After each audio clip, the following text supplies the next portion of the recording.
சென்னை அணுமின் நிலையம் சார்பில் ரூபாய் 2.5 கோடி மதிப்பில் புதிய பள்ளி கட்டிட திறப்பு விழா. அணுமின் நிலைய தொழில்நுட்ப இயக்குநர் ராஜேஷ் மற்றும் நிலைய இயக்குநர் சுதீர் ஷில்கே பங்கேற்று ரிப்பன் வெட்டி திறந்து வைத்தனர்.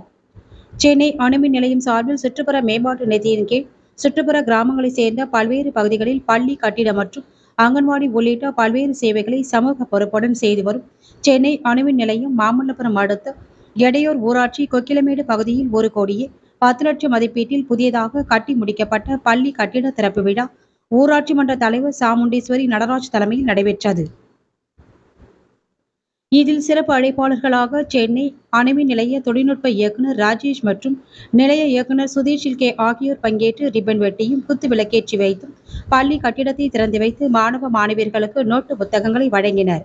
அதேபோன்று மாமல்லபுரம் அடுத்த பட்டிக்காடு ஊராட்சியில் நவீன வசதியுடன் கூடிய பள்ளி கட்டிடம் மற்றும் டேபிள் சேர் அடங்கிய கட்டிடத்தை திறந்து வைத்து சிறப்புரையாற்றினர். இதில் சென்னை அணுமின் நிலைய ஊழியர்கள் எடையூர் ஊராட்சி மன்ற தலைவர் சாமுண்டீஸ்வரி நடராஜ், பட்டிக்காடு ஊராட்சி மன்ற தலைவர் தனலட்சுமி, கோபாலகிருஷ்ணன், பள்ளி தலைமை ஆசிரியர்கள், சமூக ஆர்வலர் பட்டிக்காடு ராஜேந்திரன் உட்பட பலர் கலந்து கொண்டனர்.